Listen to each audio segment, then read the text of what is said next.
Hello, नमस्ते guys. सुदृढ शरीर आणि निरोगी मन प्रत्येकांना पाहिजेलच असतं. आणि ते जेव्हा पाहिजेल असतं त्यावेळेस फक्त आपण विचार करतो की ते मला पाहिजे आहे, माझं मन असं का आहे, माझं शरीर का मला साथ देत नाही आहे. आणि कधी कधी खूप इच्छा पण होतात आपल्याला की काहीतरी आपण केलं पाहिजे स्वस्थ शरीरासाठी, निरोगी मनासाठी. पण आपल्याला वाटा नाही मिळत किंवा आपण त्या प्रॉपर व्यक्तीपर्यंत पोहोचत नाही. तर आज आपण आपल्या संभाजीनगरच्या सुप्रसिद्ध योगतज्ञ, योग शिक्षक, प्रशिक्षक आणि ज्या मागच्या 33 वर्षापासून योग क्षेत्रात काम करत आहेत अशा चारुताई रोजेकर यांचं आज स्पेशल पॉडकास्टमध्ये आपण स्वागत करूया. चारुताई, तुमचं खूप खूप स्वागत आहे. नमस्कार. आणि त्यांचं नावच मला वाटतं संभाजीनगरकरांना पुरेसं आहे. तरी पण मी त्यांना एक विनंती करते, ते छोटासा तुमचा इंट्रो सांगा ना, की जर्नी सांगा की तुम्ही कसं, म्हणजे अचिव्हमेंट आधी आपण काय करूया, अचिव्हमेंट घेऊया मॅम. मी डॉक्टर चारुलता रोजेकर देशमुख. योग क्षेत्रामध्ये गेले 33 वर्ष, म्हणजे 1990मध्ये मी योग शिक्षक झाले आणि 1992पासनं शहरामध्ये असं पहिलं वेगळं सेंटर सुरू केलं. त्याचं नाव आहे योग थेरपी सेंटर. आता योग थेरपी सेंटर म्हटलं तर काही आजारांवरती योग ही सपोर्टिव्ह सिस्टीम म्हणून काम करते आणि ते खूप कॉमन आजार असतात, त्याच्याबद्दल आपण चर्चा करूच यात. पण त्या आजारांवरती उपचार म्हणून आम्ही योग थेरपी सेंटर सुरू केलं आणि आतापर्यंत तब्बल 55,000 योग साधकांना प्रशिक्षण दिलं. आता याच्या मागचं कारण काय होतं, का बरं हे करावं वाटलं, तर फक्त मनात एकच इच्छा होती की आपण असं काहीतरी करूयात. पण असं असतं की एक वपू काळेंचं वाक्य मला खूप आवडतं की संधीचा कुठलाही क्षण सोडला नाही पाहिजे, कुठल्या पाऊल वाटेचा कधी हमरस्ता होईल हे प्रवासाच्या आधीच सांगता येत नसतं. आणि असंच झालं. म्हणजे असं काही मनात काही नव्हतं, डोक्यात काही नव्हतं, योग शिक्षक व्हायचं असं नव्हतं. पण अपघाताने योग क्षेत्रात आले आणि त्या पाऊल वाटेत आज हमरस्ता झाला आणि तब्बल 55,000 योग साधक मी प्रशिक्षण दिलं. आणि खूप समाधानी असं आहे की जॉर्ज बर्नार्ड शॉचं एक असं वाक्य आहे की जर माणसाला शांत झोप पाहिजे असेल तर त्यांनी चांगलं काम दिवसभरात केलं पाहिजे. आणि ते मी चांगलं काम करते, त्याच्यामुळे मी अतिशय समाधानी आहे. आणि स्वतःची 3 पुस्तकं याच्यावरती लिहिली आणि अजूनही खूप ठिकाणी काम करते. म्हणजे TV चॅनलवाल्यांनी स्वतःहून बोलवलं. मोगरा फुलला नावाचा एक कार्यक्रम आम्ही ETVला 28 एपिसोड केले. सह्याद्री वाहिनीवरती हॅलो डॉक्टरवरती मुलाखती झाल्या. आणि परमभाग्याची गोष्ट असते की माणसाला बाहेर किती बोलवलं तरी माहेरचा आहेर जास्त चांगला वाटतो. त्याच्यामुळे आज मला याच्यासाठी आनंद, याच्यासाठी की माझ्या संभाजीनगरमध्ये मला कोणीतरी योग दिनाच्या निमित्ताने म्हणा की बोलवलं आहे. आणि आपण जास्तीत जास्त लोकांपर्यंत ही संकल्पना योग दिनाच्या निमित्ताने पोहोचवण्याचा प्रयत्न करूयात. नक्की मॅम, योग दिनासाठी तर आपण करतोच आहे, पण तुमची जर्नी जी आहे मॅम, ती तुम्ही कशी स्टार्ट केली? जसं तुम्ही म्हणत होते आता बोलताना की ॲक्सिडेंटली. येस, ते थोडंसं सांगा ना कसं. काय ना, लहानपणापासून असं वाटायचं की म्हणजे मी हुशार होते शाळेमध्ये. त्या काळात 10वीमध्ये 72% मिळाले होते. त्याच्यामुळे आमच्या वेळेस 10वीला 72%, 1983मध्ये 72% मिळाले, म्हणजे हुशार मुलगी. असं होतं की डॉक्टर आपल्याला व्हायचं आहे, परंतु काही नियतीने संकेत काही आपल्याला दिलेले असतात आणि तसं आपण घडत जातो. असं झालं की मी अगदी 7 महिन्याची असताना माझी आई वारली आणि 7 वर्षाचे असताना, म्हणजे माझे वडील सांभाळायचे, आणि 7 महिन्याचे असताना मी 3ऱ्या मजल्यावरनं खाली पडले. 7 वर्षाची 7 वर्षाची असताना. आणि 7 वर्षाची होते. प्रत्यक्षदर्शनी बघितल्यानंतर फक्त तोंडातून रक्त आलं, नाकातून रक्त आलं एवढीच जखम दिसली. आणि मग माझे वडील संभाजीनगरमध्ये मला घेऊन आले. येवल्याला ही घटना घडली, माझे वडील संभाजीनगरमध्ये घेऊन आले. आणि काही नाही, बाकी मला काही नव्हतं, असं मी सगळं चालत फिरत व्यवस्थित होते. आता आई नसल्यामुळे खूपशा गोष्टी काय होतं ना की पुरुषांच्या वडिलांच्या लवकर लक्षात आलं नाही. 8 दिवसांनी काहीतरी त्यांनी असं पाठीवरनं हात फिरवला आणि त्यांना लक्षात आलं की हिच्या पाठीला काहीतरी असं टेंगूळ आल्यासारखं आहे. आणि मग ते लगेचच घेऊन गेले मला घाटीच्या दवाखान्यात. म्हणजे त्यावेळेस आपलं जे गव्हर्नमेंट मेडिकल कॉलेज आहे त्याला घाटीच म्हणायचे. 1975ची गोष्ट सांगते. आणि वडिलांबरोबर सायकलवर मी पाठीमागे बसून वडील मला घेऊन गेले. आणि डॉक्टरांनी एकदम आवाज चढवला गेल्याबरोबर की किती उशीर केलात तुम्ही, 8 दिवस होऊन गेलेले आहेत, ही मुलगी आयुष्यात कुठलंही अवघड काम करू शकणार नाही, आम्ही जस्ट एक उपाय म्हणून करतो. आणि मग आम्ही असं सहज गेलेलो OPDमध्ये. त्यांनी मला पूर्ण 9 महिने असा प्लास्टर छातीला बांधून दिलं की ते पाठीचे मणके तुमचे सरळ झाले पाहिजे म्हणून. तब्बल 9 महिने प्लास्टर होतं माझ्या छातीला पूर्ण असं. आणि मग त्याच्यानंतर 1975 ते 1983 पर्यंत माझ्या पाठीला एक असा लोखंडी पट्टा होता. एक कॉम्प्लेक्स मला आला होता. एकतर स्वतःची आई नव्हती आणि हे असं पाठीचं. आणि जे कोणी येईल ते असं डोक्यावरनं हात फिरवायचं माझ्या आणि नेमायचं लेकरू ग असं कसं झालं असं म्हणायचे.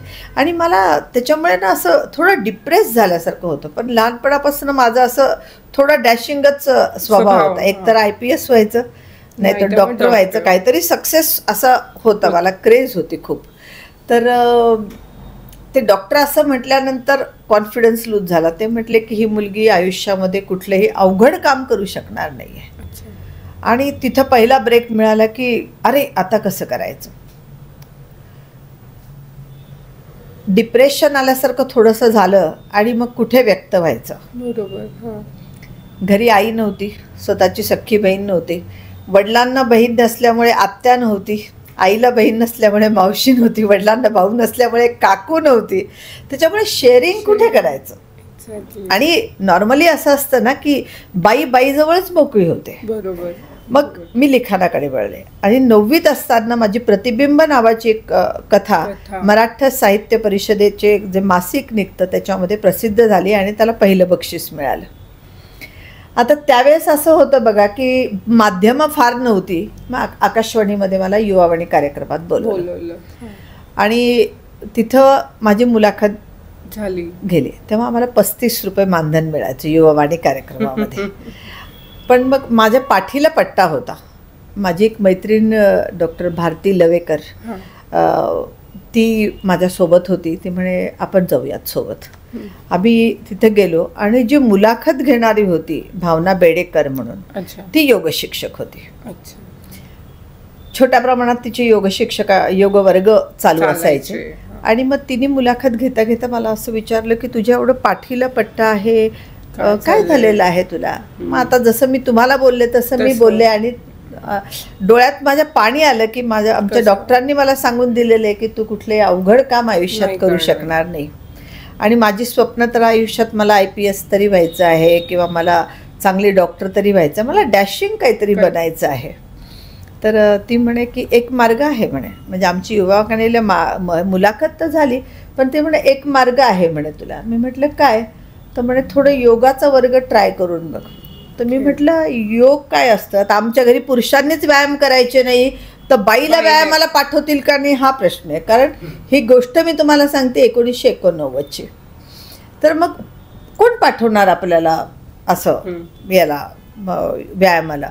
पण मग माझी मैत्रीण भारती म्हणे की नाही आपण जाऊया म्हणे उद्या सकाळी. मग गेले तिकडे. ते पट्टा काढून ठेवला असा बाजूला, योग वर्गाला बसले. आणि बसल्यानंतर माहीत नाही असं जे प्रार्थना मंत्र असं सगळं थोडंसं सुरू झालं. मग ब्रिदिंग एक्सरसाइज झाल्या, थोडे हातापायांचे व्यायाम झाले. आणि योगशास्त्रामध्ये सगळ्यात महत्त्वाचा जो तुम्हाला फायदा मिळत असेल, पहिल्या दिवशी जेव्हा तुम्ही योग वर्गामध्ये जातात तेव्हा तुम्हाला फक्त लोक एकच उत्तर देतात की फ्रेश वाटतंय. ओके. आता फ्रेश वाटतं म्हणजे एक्झॅक्टली काय होतं. तर आपल्या शरीरामध्ये जे एंडॉर्फिन नावाचं पॉझिटिव्ह हार्मोन असतं ते तयार व्हायला लागतं. ते कधी तयार होतं, जेव्हा तुम्ही साध्या साध्या जॉईंट एक्सरसाइज करतात. अगदी छोटे छोटे प्रकार असतात. सूक्ष्म व्यायाम केल्याने ते तयार होतं. आणि मी त्या बाईंना फक्त प्रतिक्रिया दिली की छान वाटते, मी येईल बरं का क्लासला आता. म्हणजे तो पॉझिटिव्ह अप्रोच होता माझा. आणि मग मी सुरुवात केली. एक साधारणपणे पहिला वर्ग जो असतो योग प्रवेशचा, तो 35 दिवसाचा होता. आणि 25-30व्या दिवशी मी त्या बाईंना पॉझिटिव्ह कॉम्प्लिमेंट दिली की मॅडम, मी ना काल पट्टा बांधायचे विसरले आणि मला काही त्रास झाला नाही. मग त्यांनी मला लगेच क्लासमध्ये उभं केलं की बघा असं रिझल्ट आहे. कारण माझं वय तेव्हा लहान होतं. मी साधारणपणे 22 वर्षाची वगैरे होते. आणि माझं वय खूप लहान असल्यामुळे माझ्याबद्दल सिम्पॅथी खूप लोकांना होती की अरे खूपच लहानपणी हिला प्रॉब्लेम आला आहे असं तसं. आणि त्यांनी मला ते असं उभं राहून सांगायला वगैरे लावलं. आणि मी पहिली परीक्षा देऊन टाकली. योग प्रवेश नावाचा वर्ग जो असतो तो मी कंप्लीट केला. आणि कंप्लीट केल्यानंतर माझ्या मनात सुरू झालं की आपल्याला एवढा फरक पडला. मग एक दुसरी परीक्षा असते, त्याच्यात योग परिचय म्हणतात त्याला. ती परीक्षा दिली. आणि मग जवळजवळ माझा पट्टा सुटला. म्हणजे एक साधारणपणे 70-80 दिवसामध्ये माझा तो पट्टा जवळजवळ बंद झाला. म्हणजे अगदी ऑकेजनली. किती वर्षाचा पट्टा होता? 8 वर्षापासून वापरत होते मी. आणि तो 70 दिवसात? 70 दिवसात तो म्हणजे पट्टा मला घालण्याची गरज नाही. फक्त घरीच मला म्हणायचे की नको नको तू घाल, तसं नाही, ते डॉक्टरांनी सांगितले तू घालायला पाहिजे, ते डॉक्टरांनी सांगितले तू घालायला पाहिजे. आणि मग तो पट्टा सुटला माझा. सगळ्यात महत्त्वाचा जो मला पट्टा सुटणं हा एक आनंद होता की मला सांगितलेलं होतं डॉक्टरांनी की ही मुलगी आयुष्यात काहीच अवघड काम करू शकणार नाही. पट्टा सुटला याचा आनंद झाला. परंतु दुसरं म्हणजे माझी कॉन्फिडन्स लेवल फार वाढली, पॉझिटिव्हिटी वाढली की यस मी करू शकते काहीतरी. आता हे पट्टा नाही बांधत जायचा मला कुठेच. आणि मग एक त्याच्या पुढची परीक्षा असते, योग प्रवीण असं म्हणतात त्याला. तिसरी परीक्षा असते. ती परीक्षा पास झाले. आणि मग शेवटची जी परीक्षा असते त्याला म्हटलं जातं योग पंडित. ते पूर्ण केलं. आणि याच्यामधला एक जो कोर्स असतो तो असतो टीचर ट्रेनिंग प्रोग्राम. त्याला म्हटलं योग शिक्षक असं म्हटलं जातं. त्याच्यामध्ये तुम्हाला प्रत्यक्ष क्लास घ्यायचा असतो. आणि मग मी नाशिक विद्यापीठ योग विद्याधाममध्ये जाऊन ही परीक्षा पास केली. तिथे 1 महिना राहावं लागतं. परंतु याच्यामध्ये थोडेसे प्रॉब्लेम जे आले की घरी मला की या क्षेत्रात तुझं काय होणार आहे, तू काय शिकतीये, हे सगळं तुला डॉक्टर व्हायचं आहे, तू हे काय करते आहेस. तेव्हा एज्युकेशन काय चालू होतं मॅम तुमचं? माझं मी BAMS करत होते तेव्हा. पण असं झालं की घरून थोडे ब्रेक यायला लागले. म्हणजे सगळेजण मला म्हणायला लागले की काय तू हे काय चालणार आहे, याच्यावरती काय करणार आहे. आणि पुन्हा त्या निगेटिव्हिटीमधनं बाहेर निघण्यासाठी माझ्या लक्षात आलं की जेव्हा मी योग वर्गामध्ये जायला लागले, योग शिक्षक म्हणून ट्रेनिंग प्रोग्राम करताना, तर अनेक लोकांच्या मला सक्सेस स्टोरी दिसल्या की त्याला हा प्रॉब्लेम होता, मग तो सॉल्व्ह झाला. फक्त योगामधला अडथळा कुठला आहे की माणसं सातत्य ठेवत नाही. It is a part of lifestyle. असं जेव्हा तुम्ही ठेवलं ना तर तुम्हाला रिझल्ट मिळतात. नाहीतर मग आपण असं बघतो की हा वर्ग केला, तो वर्ग केला, तो वर्ग केला, तो मग रिझल्ट नाही मिळत. कन्सिस्टन्सी फार मॅटर करते याच्यामध्ये. आणि ती मला ठेवावी लागली माझ्या आजारपणामुळे. आणि त्याच्यामुळे मी एक सक्षम असं तयार झाले. मग मला लिखाणाची आवड होती. मग बॅचलर ऑफ जर्नलिझम केलं मी. मला प्रचंड आवड होती लिखाणाची पहिल्यापासून. म्हणजे माझ्या आयुष्यामध्ये BHMS करत जर्नलिझम केलं. आणि आमच्या वेळेस काय होतं की युनिव्हर्सिटी सांगते तुम्हाला ते पैसे मलाच जमा करावे लागले. कारण मुलींनी पत्रकार होणं हा पण एक मोठा प्रॉब्लेम होता. मग आमच्या ना तेव्हा जर्नलिझमचे युनिव्हर्सिटीमध्ये संध्याकाळी वर्ग असायचे. पण त्यालाही खूप आडकाठी झाली. 4 ते 8 वर्ग असायचे आणि युनिव्हर्सिटीमध्ये एकटं जायचं, 8 वाजता लिहायला, अशी आडकाठी झाली. पण केलं. म्हणजे मी पहिल्यापासून थोडी बंडखोरच म्हटलं तरी चालेल. त्याच्यामुळे ते मी कंप्लीट केलं. BJ केलं. आणि मग माझं लग्न झालं 1994मध्ये. योगायोगाने माझा नवरा BAMS MD या क्षेत्रातला मिळाला मला. म्हणजे ते MD योग नाही, आयुर्वेदामधले MD आहेत ते. तर त्या क्षेत्रातला मिळाला. आणि मग 1992 मध्ये मी माझं योग वर्ग सुरू केले होते. 92. हां, म्हणजे असं झालं की जेव्हा एखादी मुलगी BAMS कंप्लीट करते तेव्हा ती एखाद्या डॉक्टरांकडे प्रॅक्टिस करते. हो. तसं मी डॉक्टर श्याम चोबे आणि डॉक्टर अलका चोबे यांच्याकडे प्रॅक्टिस करायची आणि चोबे मॅडमने माझ्या पहिल्या सेंटरचं उद्घाटन केलं. पण तेव्हा ना असं होतं की असं सक्षम नव्हतो आम्ही की एखादं मोठा हॉल घ्यायचा. तर नॉर्मली योग वर्ग सकाळी चालायचे. तर प्रेरणा ट्रस्ट म्हणून आपल्या लेबर कॉलनीच्या तिथं होतं. काळदाते मॅडम त्यावेळेस त्याच्या प्रमुख होत्या आणि मी काळदाते मॅडमला अप्रोच झाले की मॅडम सकाळच्या वेळेस मला हे मिळू शकेल का हॉल 1 तास. मग आम्ही 6 ते 7 तिथं पहिला वर्ग सुरू केला. आणि माझ्या प्रॉब्लेममुळे मी या क्षेत्रात जेव्हा उतरले तेव्हा मी योग शिक्षक जरी झालेले असले तरी पण आयुर्वेदाचा बॅकिंग माझ्याकडे असल्यामुळे मी जे वर्ग सुरू केले ते थेरपी स्वरूपात सुरू केले. आणि आमचा पहिला वर्ग झाला माझा स्पॉन्डिलोसिस नियंत्रण योग वर्ग. म्हणजे आजारावर सुद्धा योग, आजारावरतीच योग सुरू केले मी. फायदा माझा बॅचलर ऑफ जर्नलिझमचा असा झाला की माझे खूप पत्रकार लोक ओळखीचे होते. त्याच्यामुळे त्या पत्रकारांनी त्यावेळेस माझ्या बातम्या खूप चांगल्या पद्धतीने छापल्या.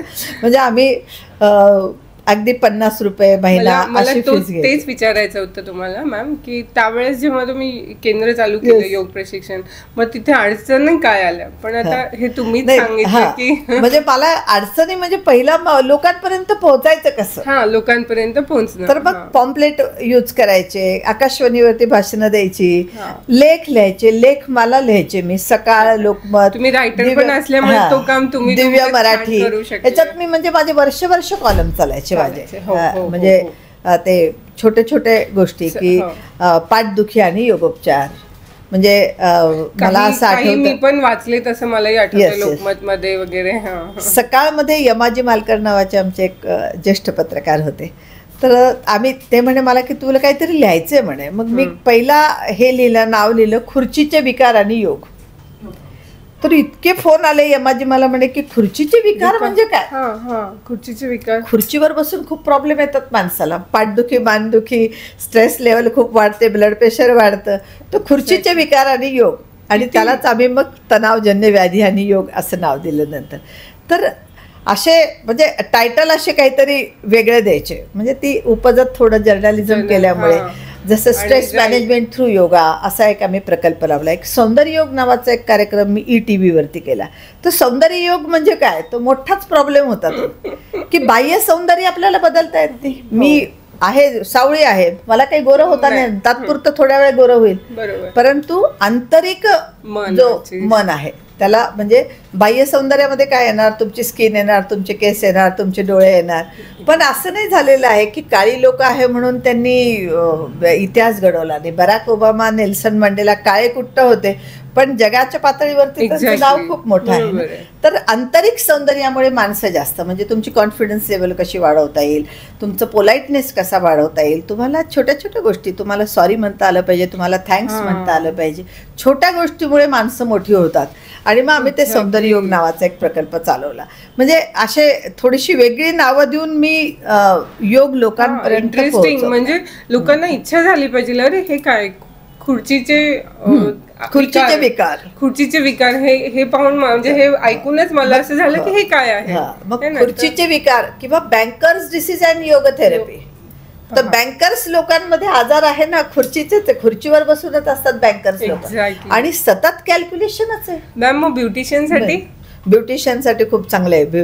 म्हणजे ब्युटिशियनसाठी आम्ही स्पेशल घेतो, त्याला प्रोफेशनल हजार्ड्स असं आम्ही म्हणतो.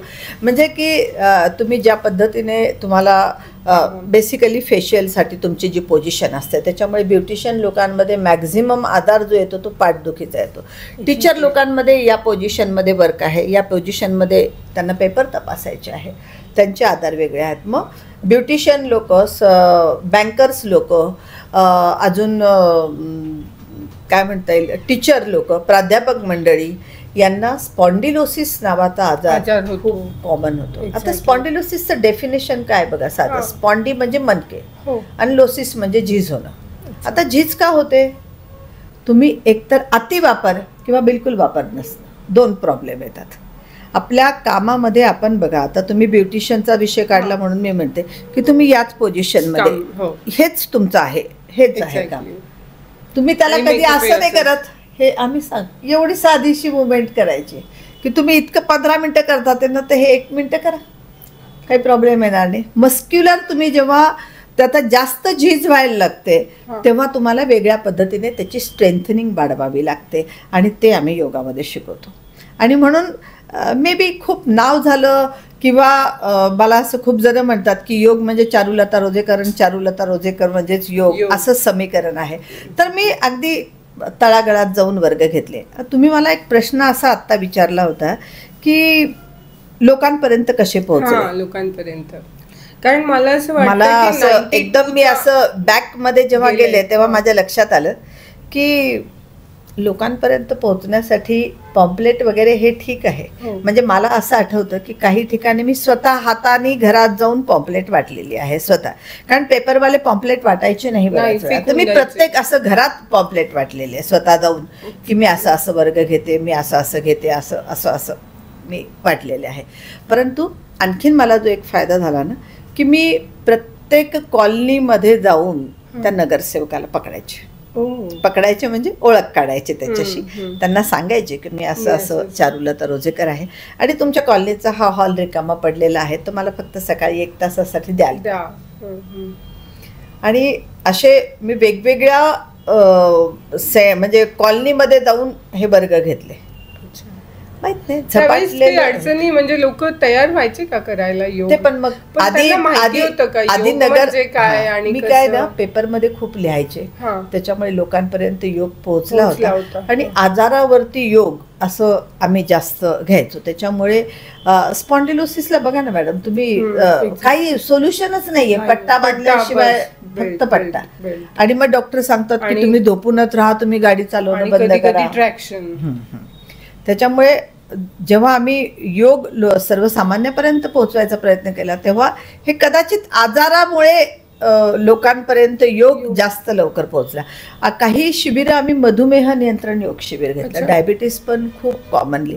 तर त्यात अर्थात मी काय करायचे, डॉक्टर्स लोकांशी संपर्क साधायचे.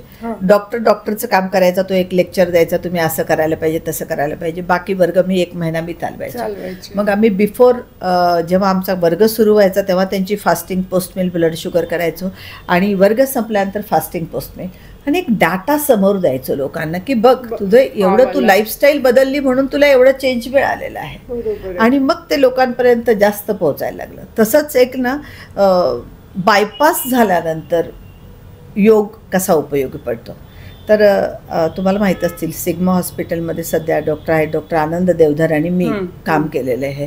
ते कसं की म्हणजे बायपास सर्जरी झाल्यानंतर बायपासबद्दल सगळी ती माहिती सांगतील त्यांची, परंतु मग बायपास झाल्यानंतर काही कॉम्प्लिकेशन्स येतात. काही लोकांचा आवाज जातो, काही लोकांच्या चेस्ट मसल्स कामच करत नाही, काही लोकांना त्याच्यानंतर स्ट्रेस लेवल खूप हाय राहते.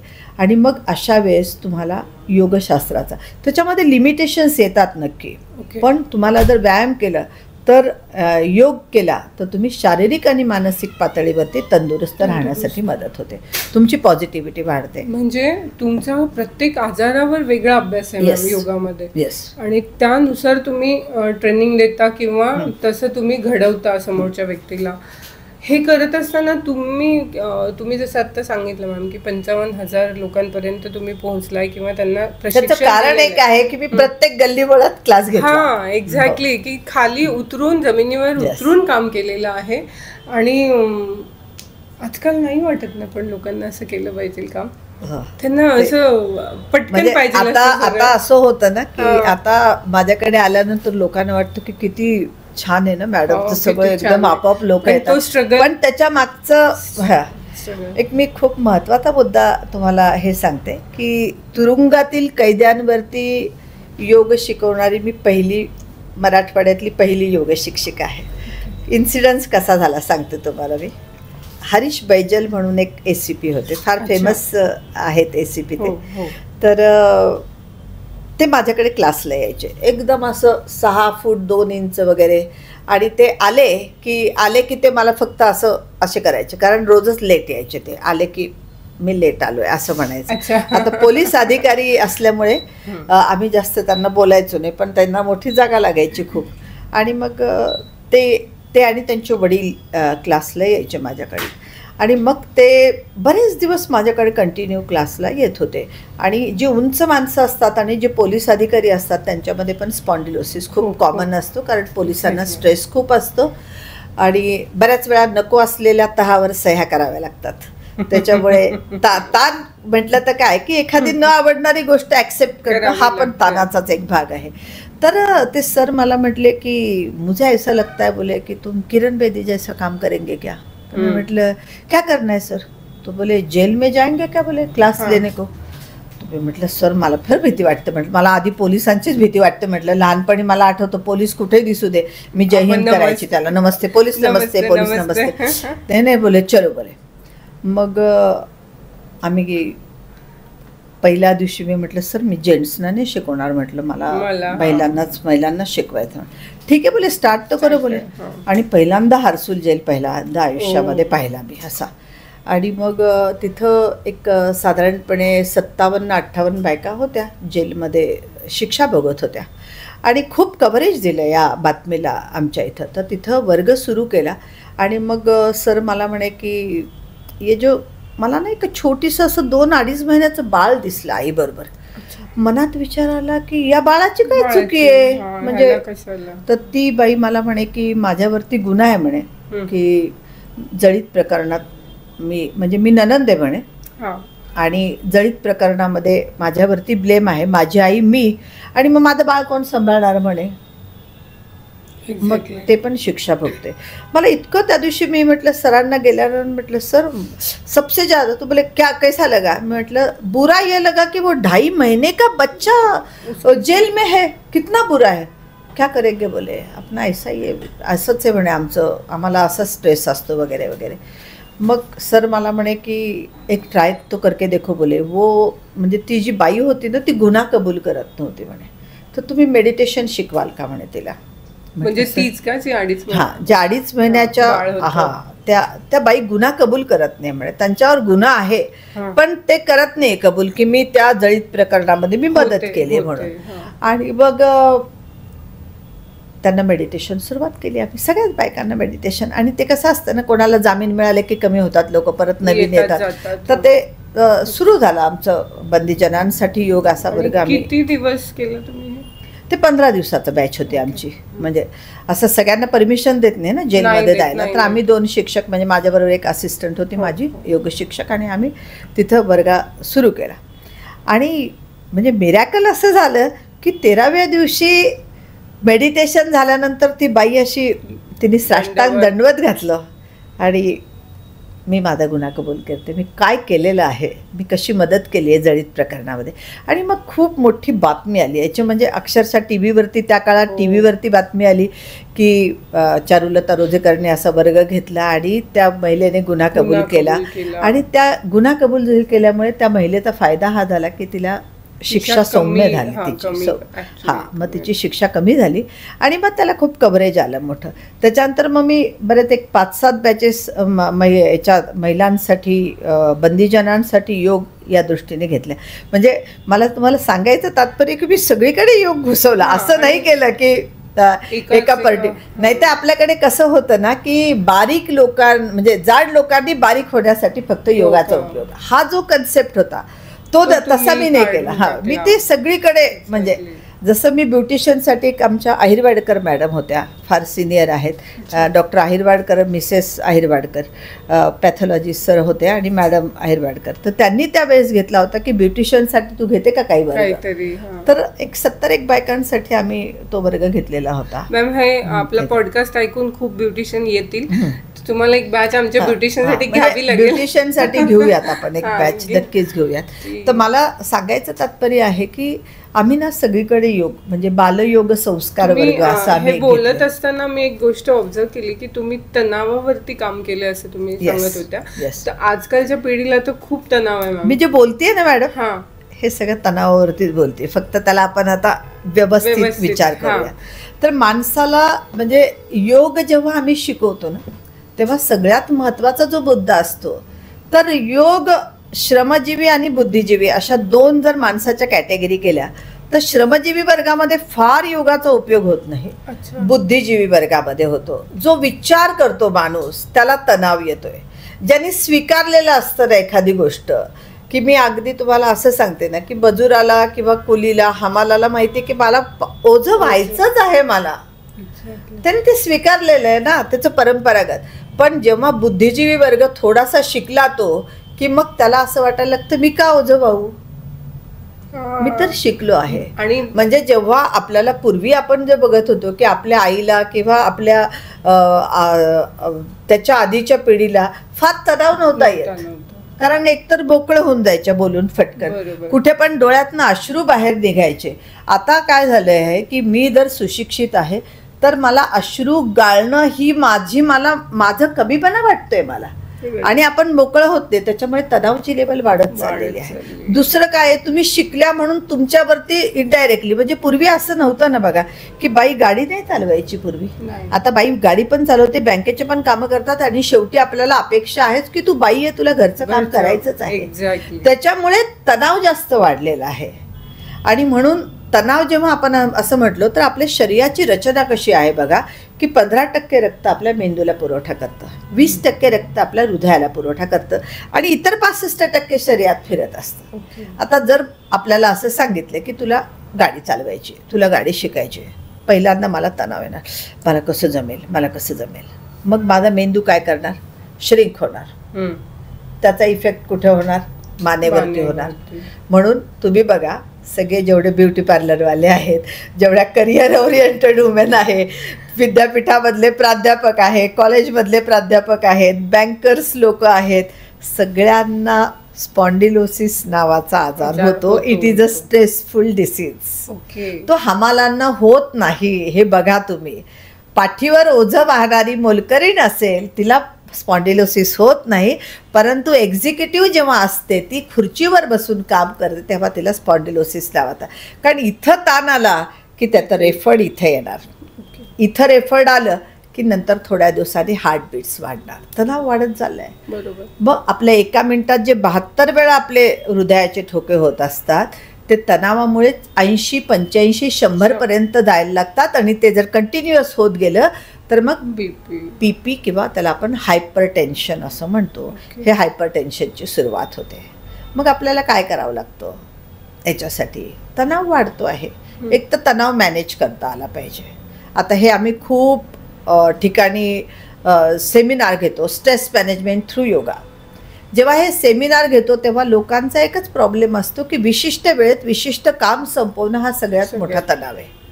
म्हणजे घरून निघायचं आहे, 9:30ला ऑफिसमध्ये पोहोचायचं आहे, घरून निघताना सिग्नल हा पहिला येणार आहे, गाडी व्यवस्थित चालते का नाही, गाडीमध्ये काही प्रॉब्लेम आहे का, रस्त्यात बरोबर आपल्याला उशीर झाला की लाल दिवा लागला की पल्स रेट वाढणार आहे. कधी कधी असं असतं की आपला बॉस, म्हणजे आम्ही जेव्हा ट्रेनिंग प्रोग्रामला असायचो ना तेव्हा आमचे शिक्षक कधीच चिडायचे ते आमच्यावरती, फक्त असं लिहिता लिहिता घड्याळाकडे बघायचे. स्ट्रेस केवढं समजून घ्यायचं की आपले मार्क्स कमीच होणार आहे नंतर. मॅम आता बघणं नाही, आता पंचिंग आलं ना, मशीन आली ना आता. म्हणजे तणाव हा जेव्हा आपण विचार करतो तेव्हा काय आहे तर विशिष्ट वेळेत विशिष्ट काम संपवणं हा तणाव आहे. त्याच्यामध्ये सक्सेस येणं, माझं प्रेझेंटेशन चांगलं झालं हा एक तणाव आहे, आणि घरी पण मी आयडियल वुमन राहिली पाहिजे, मी चांगली बायको झाली पाहिजे, मी चांगली सून झाली पाहिजे, मी चांगली आई झाली पाहिजे. आजकाल माझ्यासारख्या सगळ्या बायकांचं दुःख एक आहे की आम्ही आमच्या मुलांना वेळ दिला नाही तर म्हातारपणी तो परत स्ट्रेस यायला लागला, त्याचा गिल्ट यायला लागला. म्हणजे इतके प्रश्न आहेत ना. आणि ताण म्हणजे काय तर हाच ताण आहे, आपल्याला तो मॅनेज करता आला पाहिजे. मग मी तुम्हाला काय म्हणत होते की इथं तणाव आला की त्याचा रेफर्ड पेन इथं, मग इथं, आणि मग बाकीच्या बॉडीवरती परिणाम व्हायला लागतात. मग तणावजन्य व्याधींची शृंखलाच मोठी तयार होते. काय काय होतं बघा, पहिलं टेन्शन हेडेक नावाचा आजार. पूर्वी काय होतं ना, आमच्या मेडिकल फील्डमध्ये सायकॅट्रिस्ट नावाचा जो डॉक्टर असायचा, काहीच मिळालं नाही त्याला तर तो ती ब्रँच घ्यायचा. म्हणजे आम्ही त्याला आमच्या भाषेत तेव्हा म्हणायचो येड्याचा डॉक्टर. पण आता सायकॅट्रिस्टचा जर विचार केला तर सगळ्यात जास्त बिझी तो आहे, कारण तणाव वाढला आहे. मग इथं बघा, डोक्यावरती जेव्हा तणाव येतो तेव्हा आपल्याला सगळ्यात पहिल्यांदा काय होतं की आपले मेंदूचे स्नायू श्रिंक होतात. मग एक अर्धशिशी नावाचा एक आजार आहे, लागतो, मायग्रेन. म्हणजे लोक इतकं कौतुकाने सांगताना मुझे मायग्रेन का प्रॉब्लेम आहे, पण मायग्रेनचं कॉज काय आहे? जर तुमचं राईट नेझल बंद असेल तर तुम्हाला लेफ्ट साईडला पेन होतं, आणि लेफ्ट साईडचं जेव्हा नेझल बंद असेल तेव्हा राईट साईडला पेन होतं. आता एक साधी कॅटेगरी तुम्हाला सांगते. आपल्याला 2 मेंदू आहेत, एक लहान मेंदू, एक मोठा मेंदू. राईट ब्रेन फॉर क्रिएटिव्हिटी, कलाकारांचा मेंदू असतो तो, की तो good to forgive best to forget, यार होते रहता है, छोड़ दे. पण एक मेंदू जो असतो ना कॅल्क्युलेशन वाला, तो फक्त कॅल्क्युलेशनच करायचा, दिमाग की चीज आहे, म्हणजे फक्त कॅल्क्युलेशन त्याला प्रत्येक गोष्टीचं. म्हणजे मला परवा दिवशी तर माझ्या क्लासमधला एक किस्सा सांगते. आम्ही गर्भवतींसाठी डान्स सेशन घेतो, तर मला काल एका बाई असं म्हटल्या माझ्या क्लासमधल्या की काफी लोग आते यार तुम्हारे पास. मी म्हटले की त्याच्यातला आनंद शोध. बाई गुजराती होत्या, पटेल. तर त्यामुळे की मैंने ना ऐसा देख के सोचा 30-40 लोग दिख रहे थे मुझे. म्हणजे त्यांनी काय केलं, माझं कॅल्क्युलेशन काढलं, म्हणजे मी महिन्याला किती कमवते हे कॅल्क्युलेशन. पण मी म्हटलं अरे वैसा नहीं, वो 4 महीने से 9 महीने तक रहते, एक बैच में नहीं आते इतने. मग क्रिएटिव्हिटी काय आहे, डान्स तुम्ही या महिन्यामध्ये शिकवतात, ही किती चांगली गोष्ट आहे, हा विचार नाही आला. तिने कॅल्क्युलेशन काढलं माझं किती कमवते. स्ट्रेस कोणाला येतो, ज्यांचा लेफ्ट ब्रेन जास्त चालतो त्यांना स्ट्रेस जास्त येतो. सब के बाय हिसाब, सब में हिसाब. मग आपल्याला जर चांगलं जीवन जगायचं असेल तर आपल्याला हे दोन्ही मेंदू चांगले ठेवावे लागतात. साधं टेक्निक काय असतं बघा, की राईट नॉस्ट्रिलनी ब्रिदिंग केलं तर लेफ्ट ब्रेनची कॅपॅसिटी वाढते, फंक्शनिंग कॅपॅसिटी, आणि लेफ्टने ब्रिदिंग केलं तर राईट ब्रेनची फंक्शनिंग कॅपॅसिटी वाढते. म्हणून योगशास्त्रामध्ये प्राणायाम सांगितलं. आणि मग म्हणजे त्या दृष्टीने शिकतो का आपण की कुठून ब्रिदिंग व्हायला पाहिजे, हे योगामध्ये शिकता येतं. येस. तर मी तुम्हाला आजार सांगत होते, मायग्रेन सांगत होते, सायनुसायटिस सांगत होते. नंतर एक थायरॉइड नावाचा आजार सध्या बघतो, म्हणजे आमच्या कॉमन, एकदम म्हणजे इतका कॉमन ना, की पूर्वी आम्ही म्हणायचो की एव्हरी सेकंड लेडीज आणि एव्हरी सेकंड जेंट्समध्ये बॅकएक आहे, तसं आता एक 4 बायकानंतर एका बाईला थायरॉइड आहे. मॅक्झिमम हायपोथायरॉइडवाले जास्त लोक आहेत, हायपरवाले कमी असतात थोडे, पण हायपोवाले खूप आहे. त्याच्यामध्ये वजन वाढतं. त्याच्यानंतरचा पुढचा प्रॉब्लेम येतो हायपरटेन्शन, म्हणजे BP वाढणं. हे खूप कॉमन झालं आहे. म्हणजे असं म्हणतो आपण की BP खूप जणांचं वाढतं, आणि त्याच्यासाठी अगदी 30व्या वर्षापासून एक गोळी आपल्याला चालू होऊन जाते. याच्यापेक्षा ना BP वाढतंय, गोळी घेण्यापेक्षा जर काही आपल्या चेस्ट एक्सपांडिंग एक्सरसाइज जर केल्या तर त्याचा खूप फायदा होतो. BP वाढण्याचं आणखी एक कारण आहे, जे लॅपटॉपवरती काम करतात ना या पोझिशनला, ते हे हृदय बिचार पिंजऱ्यामध्ये आहे. म्हणजे आपलं लंग्स म्हणजे पिंजरा आहे, त्याच्यामध्ये मांसल भाग आहे हृदय, आणि त्या हृदयाला बिचाराला दिल के दरवाजे उसके खुलते नाही, ये प्रॉब्लेम आहे. म्हणून आम्ही सांगतो की हे फिजिकली दिल के दरवाजे खोलो, हा एक्सरसाइज करा फिजिकली, आणि सायकोलॉजिकली कुठेतरी व्यक्त व्हा, कुठेतरी बोला, कोणाशी तरी संवाद साधा. आपला संवाद व्हॉट्सअपवर जास्त होतो, त्याच्यामुळे प्रॉब्लेम जास्त यायला लागले. आणि म्हणून मोकळं व्हा, हे जे सांगितलं जातं. आता त्याच्यानंतरचा एक पुढचा आजार जो आहे तो म्हणजे हायपर ॲसिडिटी. जेव्हा कुठे तणाव आला ना, त्याचा परिणाम पचनक्रियेवरती जास्त होतो. आणि म्हणून आपल्याला हायपर ॲसिडिटी कंट्रोलमध्ये ठेवायचे असेल तर आपल्याला कुठेतरी डेली वॉकिंग करणं गरजेचं आहे, एक्सरसाइज करणं गरजेचं आहे, आणि आपल्या आहारावरती, आज मी आहारावरती जास्त बोलणार नाही आहे, परंतु आपला आहार कंट्रोलमध्ये असणं फार गरजेचं आहे. ज्या गोष्टीपासून आपल्याला त्रास होतोय ती एक तर कमी करावी, किंवा आपली शारीरिक क्षमता ती पचवण्यासाठी निर्माण करावी. या 2 गोष्टी कराव्या लागतात. त्याच्यानंतर पुढचा एक इंडायजेशन, हायपर ॲसिडिटी, पोट साफ न होणं, दॅट इज कॉल्ड कॉन्स्टिपेशन. मी माझ्या सेशनमध्ये एक नेहमी मुद्दा सांगत असते की पुण्यातले एक डॉक्टर आहे, फार फेमस डॉक्टर आहे, डॉक्टर जगदीश हिरेमठ, आमच्या क्लासला आले होते. आणि ते म्हणे मी आजकाल तरुण पिढीचं मजा बघतो म्हणे. तरुण पिढीला एकाला विचारलं म्हणे तुला काय त्रास होतोय, तो तरुण पोरगा होता, तो म्हणे सर पुरा हँडसेटच खराब झाला म्हणे. आता हा जोकचा पार्ट आहे, तो म्हणे पुरा हँडसेटच खराब झाला म्हणे. तुम्ही विचारलं काय झालं, तर म्हणे इनकमिंग फ्री आहे, आउटगोईंग डिफिकल्ट आहे म्हणे. आणि सारखे मिस्ड कॉल येतात म्हणे. मला तो जोक इतका आवडतो ना, म्हणजे खरंच लाईफस्टाईल अशी झालेली आहे की म्हणजे तो पोरगा इतका सहज बोला, incoming free, out going difficult आहे म्हणे आणि सारखे मिस्ड कॉल येतात. म्हणजे गॅसचा प्रॉब्लेम आहे. सांगायचं तात्पर्य काय आहे की मोबाईलच्या आहारी गेल्यामुळे बरेचसे आजार वाढलेले आहेत. मग त्याच्या पुढचा प्रकार काय आहे? खुर्चीच्या आजारामध्ये सगळ्यात मोठा आजार जो आहे तो म्हणजे बॅकएक, पाठदुखी. एक साधं ट्रिक सांगते मी सगळ्यांना की जेवढे ऐकत असतील त्याच्यासाठी, की जर आपल्याला पाठदुखी कंट्रोलमध्ये ठेवायची असेल तर सगळ्यात महत्त्वाचं सिर थंडा, पेट नरम आणि पैर गरम हे तत्व वापरायचं. आता पैर गरम म्हणजे काय करायचं? म्हणजे काय करायचं तर असं आपण साधं जमिनीवर झोपतो तसं जमिनीवर झोपायचं आणि पाय भिंतीला टेकवायचे. म्हणजे दिवसभर तुम्ही जे काम करता ते इम्प्युअर ब्लड पायामध्ये स्टोअर्ड होते तुमच्या, त्याला तुम्हाला रिवर्ट करायचं आहे. पैर गरम कधी होतील? पैर थंडे राहतात ते कारण इम्प्युअर ब्लड साठतंय ना पायामध्ये. इतकं साधं टेक्निक आहे, परंतु व्हेरिकोज वेन्सचा प्रॉब्लेम त्याच्यामुळे येतो. हे साधं टेक्निक आहे, फक्त भिंतीला पाय टेकून झोपायचं. म्हणजे ज्या नर्सेस आहेत, जे पार्लरवाले आहेत, जे प्राध्यापक आहेत, जे ट्रॅफिक पोलीस आहे, शिक्षक वर्ग आहे, स्टुडंट आहेत, या सगळ्यांना खूप दिवसभर आपण पायावर उभं राहून काम करतोय तर त्याला फक्त पाय भिंतीला टेकवायचे. खूप चांगला रिझल्ट. किती वेळ केलं पाहिजे? एक साधारणपणे 5 मिनिटं, जास्त नाही, फक्त 5 मिनिटं, जास्त नाहीच. हे जर केलं ना तर आपल्याला बरेचसे आजार, झोपायच्या आधी बस 5 मिनिटं. पोट रिकामं पाहिजे. जेवण झाल्यानंतर लगेच नाही करायचं. रिकामं पेट, खाली पेट करना चाहिए.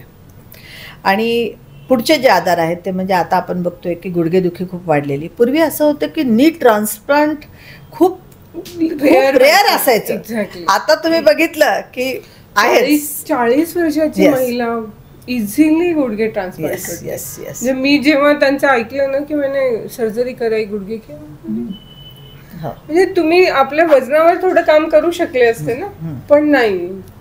आणि पुढचा जो एक आहे की व्हेरिकोज वेन्स आहे, टाचदुखी आहे. टाचदुखी पण तुम्ही बघा खूप कॉमन झालेली आहे. मग त्या टाचेमध्ये इंजेक्शन घेणं, त्याच्यामध्ये लाईफस्टाईल चेंजेस करूयात आपण. बघूयात नक्की ब्युटी पार्लर वाल्यांसाठी एक क्लास घेऊच या आपण एक. ओके, तर मी इथून इथपर्यंत तुम्हाला सगळे आजार सांगितले. याच्यामधला आणखीन एक महत्त्वाचा आजार आहे की भारतामध्ये सगळ्यात जास्त प्रमाण जे आहे ते डायबिटीसचं आहे. मधुमेह. मधूचा अर्थ गोड, मेह म्हणजे अति होणं, म्हणजे शरीरातली शुगर वाढणं. हे भारतामध्ये म्हणजे माझ्या वर्गामध्ये मी तुम्हाला सांगते की मी 4 वर्षाच्या मुलाचा डायबिटीस डिटेक्ट केला. 4 वर्ष म्हणते मी, 4 वर्षाचा मुलगा. तर हे डायबिटीसचं प्रमाण म्हणजे असा एक वेगळा प्रकल्प आहे की बालमधुमेही. आपल्या शहरामध्ये डॉक्टर सारडा मॅडम याच्यावरती खूप चांगलं काम करतात. अर्चना सारडा खूप चांगलं काम करतात त्याच्यावरती. पण इतका कॉमन प्रॉब्लेम झालेला आहे. आता हे मी तुम्हाला बोलले शारीरिक याच्यावरती, पण तणाव वाढतो का तर आपल्याला बऱ्याच वेळानं त्या आजाराची माहिती नसते आणि आपण औषधं जास्त घ्यायला लागतो.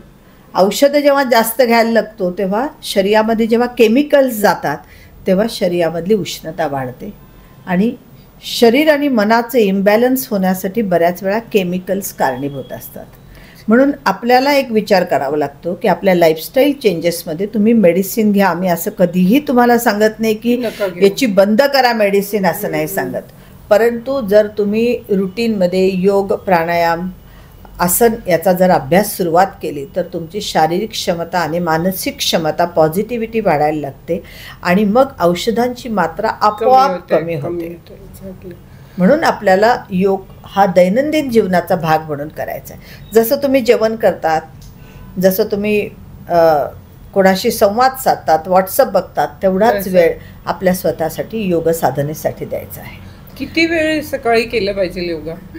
असं आयडियली जर विचार केला तर 45 मिनिटं करायला पाहिजे. आता याच्यामध्ये कसं असतं बघा की योग याचा अर्थ काय सांगितला जातो की योग म्हणजे जोडणं. मग शरीर मनाला जोडायचं आहे, ही साधना आहे. आणि योग वर्गामध्ये ना आम्ही कधीच असं म्हणत नाही, आम्ही योग साधना असं म्हणतो, कारण तो रोज करायचा भाग आहे. मग अगदी साध्या साध्या टेक्निक्स काय असतात तर पहिल्यांदा आम्ही एक अशी मुद्रा बांधायला सांगतो तुम्हाला. आता या मुद्रेचा अर्थ काय बघा, या बऱ्याच मुद्रा असतात, पण ही आहे कॉन्सन्ट्रेशनची मुद्रा. आपल्याला माहीतच नसतं ना कशासाठी करायचं आहे. आम्ही असं पहिल्या दिवशी सांगतो असं करायला, तर इथं आपल्याला व्हायब्रेशन जाणवली पाहिजे. इथं व्हायब्रेशन जर जाणवली तर तुमचं मन स्थिर आहे. बहिणाबाई चौधरींची कविता आपल्याला माहिती आहे, मन वडाय वडाय उभा पिका तल ढोर. मन असं फिरत राहतं. म्हणजे आम्ही तर असं बऱ्याच वेळा म्हणतो ना की कहा तक जाके आहे, तर तो कुठेतरी गेलेला असतो ट्रान्समध्ये. तर मग हे मनाचं स्थिर करण्याचं पहिलं जे आहे ते म्हणजे मुद्रा आहे. त्याला ज्ञान मुद्रा किंवा ध्यान मुद्रा असं म्हटलं जातं. म्हणजे कॉन्सन्ट्रेशन वाढवण्याची मुद्रा आहे. त्याच्यानंतर दुसरं काय असतं, आपला श्वास. असं आहे की श्वास आणि मन याचा अतिशय जवळचा संबंध आहे. जेव्हा तुम्हाला भीती वाटते तेव्हा तुमचा पल्स रेट वाढतो, रेस्पिरेशन रेट वाढतो, तुम्हाला दम लागतो, घाम येतो. मग योगशास्त्रामध्ये सगळ्यात पहिल्यांदा काय सांगितलेलं आहे की डोळे बंद करा, आपल्या मुद्रेवरती लक्ष केंद्रित करा आणि लांब श्वास घ्या, तेवढाच लांब श्वास बाहेर टाका. आता हे लांब श्वास घेणं म्हणजे कॉन्सन्ट्रेशनची सुरुवात आहे, मग मनाची स्थिरीकरण आहे. म्हणून योगशास्त्र सांगताना सांगितलं जातं की yoga is a science of mind. हे आम्ही सांगतो. म्हणजे भारतीय मानसशास्त्र अर्थात योग असं एक पुस्तक आहे फार मोठं. तर योग म्हणजे मनाचं शास्त्र आहे, एवढं लक्षात घ्यायचं आधी. म्हणून आपण जेव्हा कंपॅरिझन करतो जिम, एरोबिक्स आणि हे, तेव्हा योग हे मनाचं शास्त्र आहे आणि सगळ्यांना मनाला शांत करण्यासाठी योग करायचा आहे, हे लक्षात घ्या. म्हणून आपल्याला yoga is a science of. मग योगाचं डेफिनेशन कसं सांगितलं जातं बघा. आता अगदी छोटं छोटं definition. Y for young. Young म्हणजे काय, आपण बघतो कधी कधी 80 वर्षाच्या आजी आणि आजोबा खूप छान हसतात, पण तरुण पोरांना विचारलं तर रोती की तो सुरत वैसी, कधी पहा चेहऱ्यावर 12 वाजलेले त्यांच्या. मग योग कशासाठी आहे तर शरीरामधले एंडॉर्फिन, सिराटिनिन आणि डोपामिन हे हॅपी हार्मोन्स तयार करण्यासाठी योग आहे. म्हणून वाय फॉर यंग असं आम्ही म्हणतो. यंग म्हणजे तुमचं एज नाही, तुम्हाला छान हसता येतं म्हणजे योग. म्हणजे Y. O for oxygen inhalation capacity वाढवणं. म्हणजे आम्ही योगशास्त्रामध्ये काय सांगतो की जेवढा लांब श्वास घेता येईल त्याच्या दुप्पट वेळा सोडता आला. आपला प्रॉब्लेम काय, आपण काय करतो असं करतो. ते चुकीचं आहे ना. तुम्हाला लांब श्वास घ्यायचा. आपण श्वास घेतो म्हणजे काय करतो, ऑक्सिजन घेतो. ऑक्सिजनचं डेफिनेशन काय सांगितलेलं, ऑक्सिजन म्हणजे आनंद, जो उत्साह. कार्बन डायऑक्साईड म्हणजे चिंता, व्याधी, वेदना. मग जेवढा तुम्ही आनंद, जो उत्साह घ्याल त्याच्या दुप्पट वेळा तुम्हाला चिंता, व्याधी, वेदना सोडता आली पाहिजे. म्हणजे योग जमला. म्हणजे वाय फॉर यंग आणि O for oxygen inhalation capacity वाढवणं. जी फॉर गॉड, गुड और गुरु. गॉड म्हणजे श्रद्धा.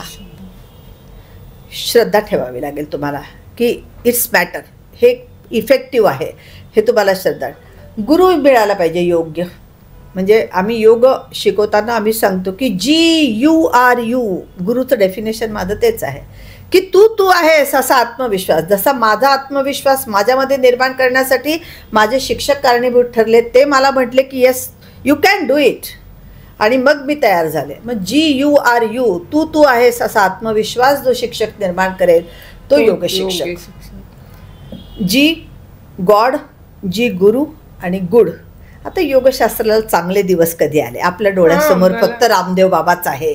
परंतु त्याच्या आधी बॉलिवूडमध्ये सगळ्यात पहिल्यांदा झालंय हेमा मालिनी आणि रेखाचा पहिला पिक्चर जर कोणी पाहिलेला असेल, सावन भादो नावाचा. एकदम गवाळी रेखा दिसते त्याच्यामध्ये.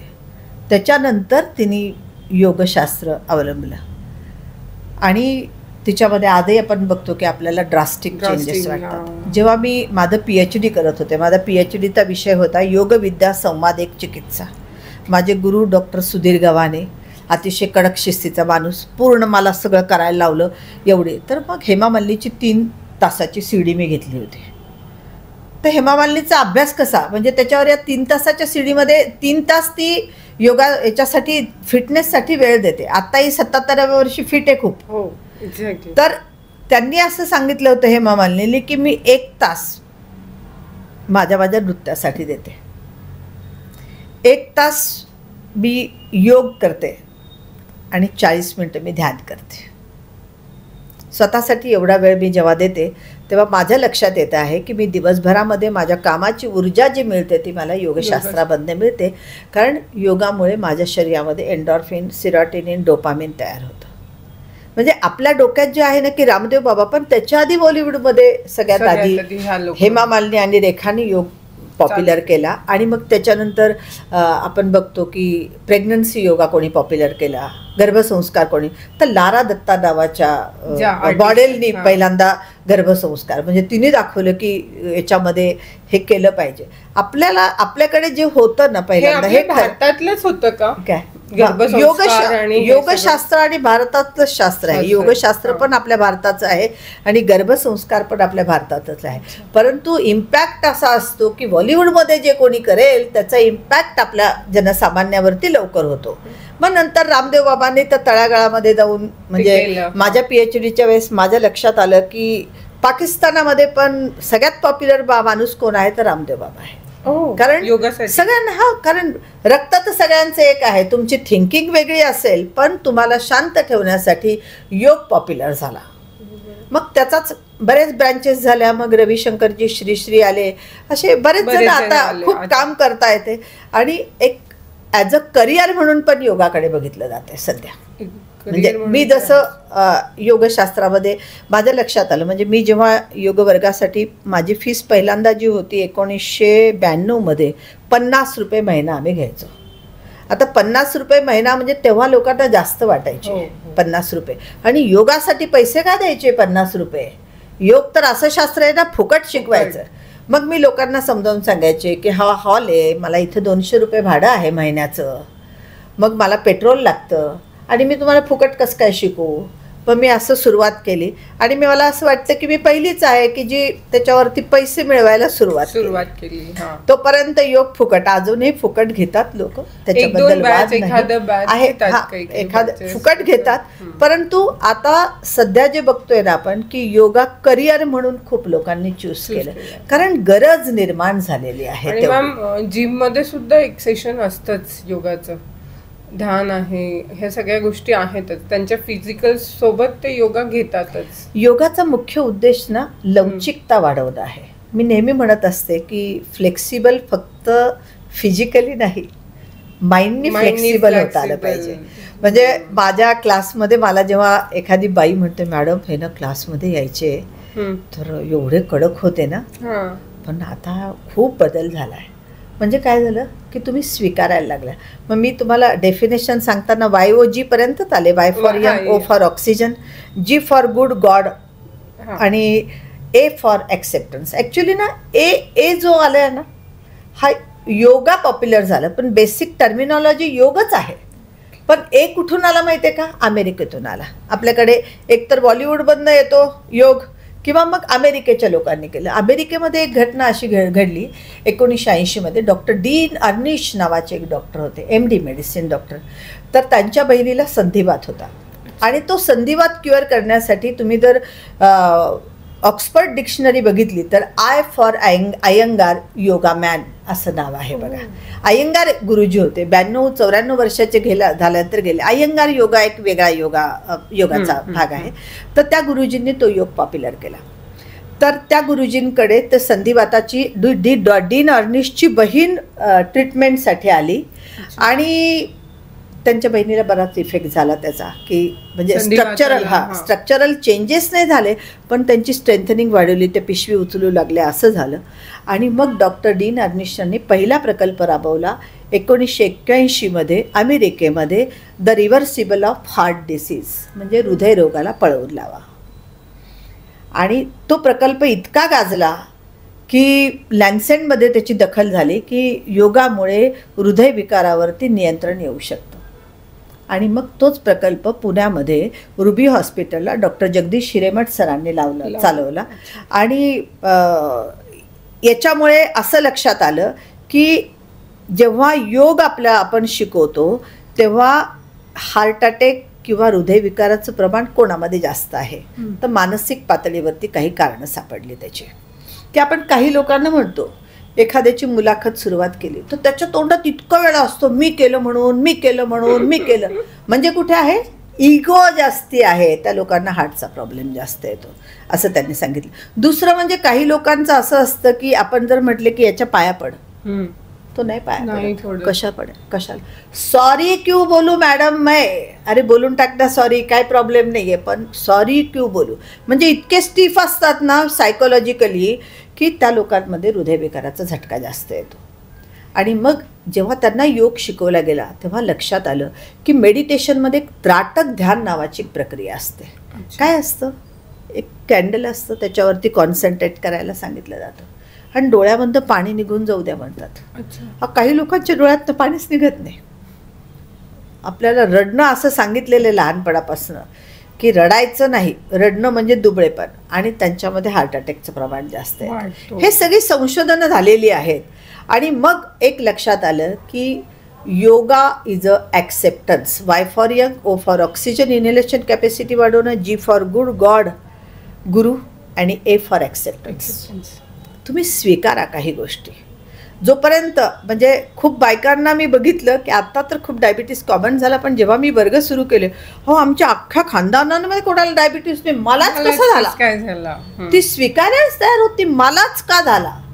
पण मग आम्ही म्हणतो की त्या डायबिटीसला मित्र कर तू, मग तुला त्रास देणार नाही. तू जेव्हा म्हटलं की डायबिटीस मलाच का झाला, that is called stress diabetes, आणि मग तुमच्या शरीरामध्ये चेंजेस व्हायला लागतात.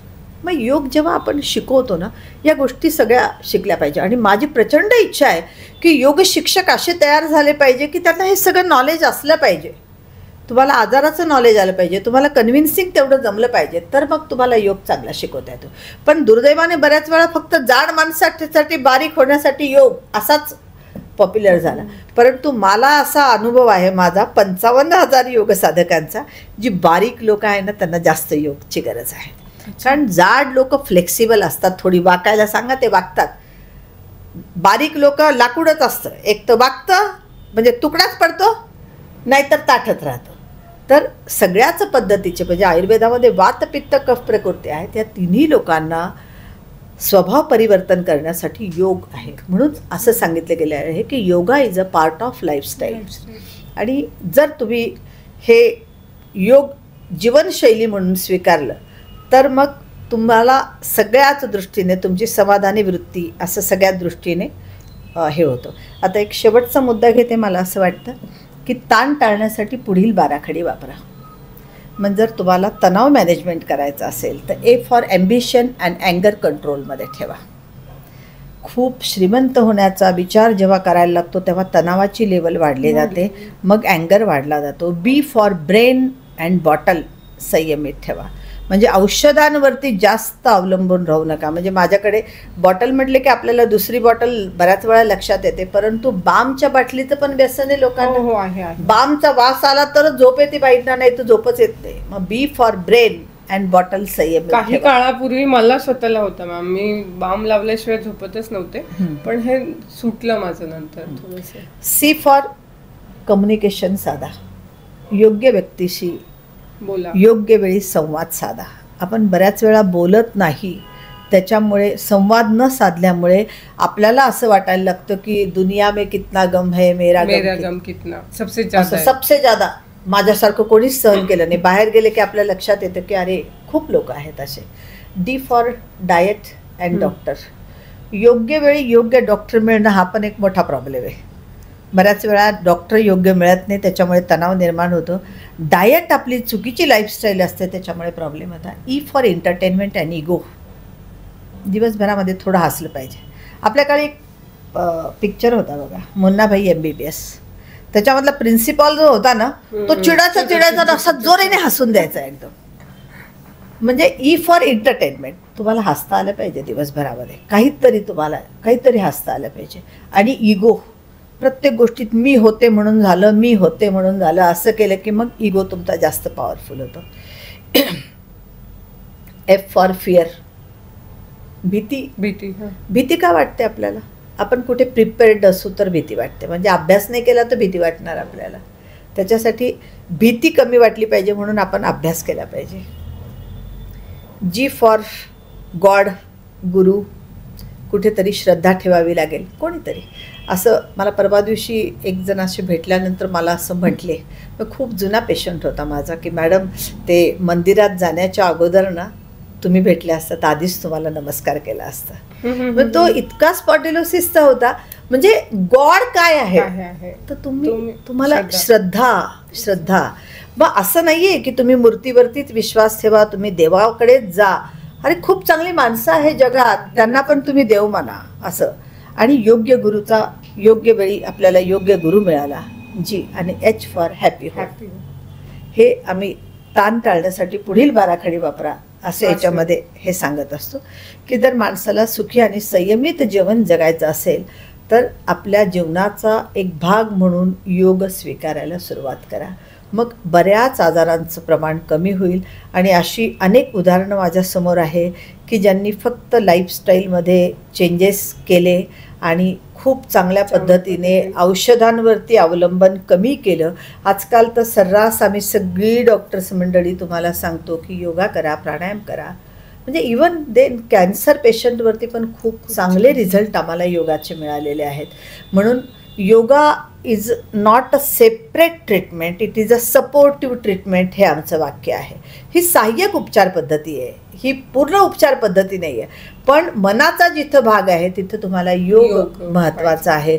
म्हणून दैनंदिन जीवनामध्ये आपल्याला योग केला पाहिजे, सुरुवात केली पाहिजे, त्याचं अवलंबन केलं पाहिजे. जागतिक योग दिनाच्या निमित्ताने जर प्रत्येक व्यक्तीने योगाला जीवनशैली म्हणून जर वापरायला सुरुवात केली तर नक्की आपल्याला आजारापासून नियंत्रण मिळेल आणि आपण फिजिकली, सायकोलॉजिकली, इमोशनली स्ट्रॉंग होण्यासाठी मदत होईल. आणि ज्याची आजकालच्या पिढीला खूप गरज आहे. तरुण पिढीला तणावमुक्तीसाठी म्हणा, सायकोलॉजिकली म्हणा, ती खूप गरज आहे. त्यामुळेच मला असं वाटतं की आपल्या PM मोदींनी हे चालू केलं आहे आणि ते उपक्रम खरंच खूप छान आहे. मला तरी असं आठवतं मॅम की थोड्या मधल्या काळामध्ये ना योग हे माहितीच नव्हतं लोकांना, असं मला वाटतं, कारण मला माहिती नव्हतं. आणि नंतर मला कळलं की योगा असं आहे, हे आहे. मग रामदेव बाबा, हे सगळं मला कळलं. PM मोदींनी म्हणजे नरेंद्र मोदींनी हा खूप मोठा 2015ला पहिला जागतिक पातळीवरचा योग दिन सुरुवात केली. आणि त्याच्यामुळे म्हणजे योगाला खूप चांगले दिवस आले. हां, एक्झॅक्टली. आणि एक अजून शेवटचा प्रश्न मॅम, तुम्ही जसं म्हणत होता की गर्भसंस्कार लारा दत्तांनी आणले, थोडं त्याबद्दल थोडं सांगा ना. मला असं वाटतं आपलं त्याच्यावर सेपरेट एक छान एपिसोड तयार होईल. परंतु जसं मी तुम्हाला सांगितलं ना की तणावजन्य व्याधींवरती योग, तसं गर्भसंस्कार जेव्हा आपण विचार करतो ना तेव्हा आपल्याकडे डोळ्यासमोर एकच असते की लग्न झालंय, लेकरू होणारच आहे. परंतु बरेचसे प्रश्न जेव्हा मी गर्भसंस्कार वर्ग सुरू केले तेव्हा माझ्या लक्षात आले. एकतर मॅरिटल एज आज वाढलेलं आहे. पूर्वी 25 वर्षापर्यंत, 26 वर्षापर्यंत 2 लेकरं जिकडे तिकडे होत. आता 30व्या वर्षी लग्न होतंय. त्याच्यामुळे तुम्ही जर आपल्या शहरात बघितले तर 29 IVF सेंटर आहे. पूर्वी नव्हते. आपल्या छत्रपती संभाजीनगरमध्ये 29 IVF सेंटर आहे. आणि IVF होऊनच प्रेग्नन्सी राहायला लागली, हे एक मोठं दुर्दैव आहे. मॅरिटल एज वाढणं, नॅचरली कन्सिव्ह न होणं, मुलींच्या पण अपेक्षा खूप वाढल्यामुळे मुलींची तणावजन्य स्थिती कायम, त्याच्यामुळे PCOD, PCOS नावाचा प्रकार, व्यायामाचा अभाव, फास्ट फूड, त्याच्यामुळे प्रॉब्लेम खूप वाढलेला आहे. आणि मग गर्भसंस्काराला जेव्हा मुली येतात तेव्हा बऱ्याच वेळा बऱ्याच गोष्टी प्रॉपर व्यक्ती न भेटल्यामुळे गुगलवरती सर्च केल्या जातात आणि त्याच्यामुळे कन्फ्यूज स्टेजमध्ये असतात. आमच्या गर्भसंस्कार शिबिराला पूर्ण जगामधल्या मुली आहेत. सध्या 7200 मुलींना मी प्रशिक्षण दिले. अजून बॅचेस चालूच आहे. आणि आमचा एकच कन्सेप्ट असतो की गर्भारपण म्हणजे आजारपण नाही. It is not a punishment, it is not a disease. So celebration म्हणून तुम्ही गर्भारपण आनंदात घालवा. परंतु खूप वेळा काय होतं की बऱ्याच वेळा स्त्रीरोग तज्ज्ञांच्या कन्सेप्टही याच्या बाबतीत क्लिअर नसतात. त्याच्यामुळे हाय रिस्कमध्ये प्रेग्नन्सी असेल तर तू काहीच करू नको असं म्हटलं जातं आणि मग ती तणावजन्य प्रेग्नन्सी व्हायला लागते. आणि त्याचा सायंटिफिकली असं आहे की तुमचा 9 महिन्यामध्ये माइंड सेटअप कसा आहे तसं तुमचं बाळ जन्माला येतं. हे सायंटिफिकली प्रूव्ह आहे. हे आपण वेगळ्या एपिसोडमध्ये घेऊ. म्हणजे आम्ही असं एक सांगतो, 1 नंबरचं घरातलं मूल कसं असतं, 2 नंबरच्या मुलाचा स्वभाव कसा, 3 नंबरच्या मुलाचा कसा असतो. एकाच आईचे 4 मुलं आहेत तर सगळे सारखेच पाहिजे ना, का बरं असं होत नाही. त्याच्या मागचं मूल गर्भात जेव्हा असतं तेव्हा आईचा माइंड सेटअप काय असतो तसं मूल जन्माला येतं. आणि म्हणून मी या वर्गावरती जास्त म्हणजे भावी पिढी सुदृढ आणि म्हणजे हा कन्सेप्ट एक फक्त सांगते तुम्हाला. मी जेव्हा PhD करत होते तेव्हा मला एक रिसर्च सापडला की पूर्वी बायका सुसाईड करायच्या पण आता तरुण पोरं सुसाईड करायला लागले. का बरं? तर जेव्हा ते मूल आईच्या पोटात असतं तेव्हा आईचा माइंड सेटअप कसा असायचा की बऱ्याच वेळा घरचे लोक साथच द्यायचे ते. मग त्या बाईचा नवरा पण बऱ्याच वेळा तिच्याशी कोऑपरेट नसायचा, म्हणजे त्याचा छंद कोऑपरेट नसायचा. आणि मग त्या बाईच्या डोक्यात जेव्हा सुसायडल थॉट्स यायचे तोच संस्कार बाळामध्ये येतो. आणि म्हणून आजकालची मुलं खूप तरुण वयात त्यांची ताण पेलण्याची क्षमताच कमी झाली. आणि तोच कन्सेप्ट मी ठेवला की नाही, हा प्रोजेक्ट आपल्याला चालवायचं, कारण पुढचं जनरेशन चांगलं झालं पाहिजे, हा डोक्यात विचार आला. आणि म्हणून हा प्रकल्प चालू केला आणि खूप छान त्याचे सॅटिस्फाईड रिपोर्ट्स असतात. म्हणजे माझं FB अकाउंट पाहिलं तर मला सगळेजण म्हणतात तू रोज हेच टाकते का? आणि मलाही तसं माहितीच आहे की गर्भसंस्कार क्लास संभाजीनगरमध्ये म्हटलं की चारुताई रोजेकर शिवाय कोणीच नाहीये. तर यावर आपण एक स्पेशल एपिसोड तर नक्कीच घेणार आहोत आणि तो लवकरच घेऊया. पण त्यासाठी आधी तुम्ही सगळ्यांनी कमेंट करा आजचा एपिसोड तुम्हाला कसा वाटला आणि अजून काय मार्गदर्शन मॅमकडनं आपल्याला पाहिजे आहे. आणि एपिसोड पाहून आम्हाला नक्कीच थँक्यू तर म्हणणारच आहेत तुम्ही, हे मला माहिती आहे. आज मला तुम्ही इथं बोलवलं आणि योग दिनाच्या निमित्ताने थोडा योगाच्या बद्दलचा जो कन्सेप्ट मॅक्झिमम लोकांपर्यंत पोहोचवण्यात आम्ही की yoga is a science of mind. आणि असं म्हटलं जातं की सिर सलामत तो पगडी 50. जर तुमचं डोकं ठीक आहे ना मग तुम्ही काही करू शकता, म्हणजे तुमचं मन स्ट्रॉंग असेल. आणि म्हणून हा कन्सेप्ट लोकांपर्यंत पोहोचावा, जनसामान्यापर्यंत पोहोचावा अशी माझी प्रांजळ इच्छा आहे. तुम्ही मला इथं बोलवलं म्हणून मनापासून धन्यवाद. Thank you so much. Thank you. Yes.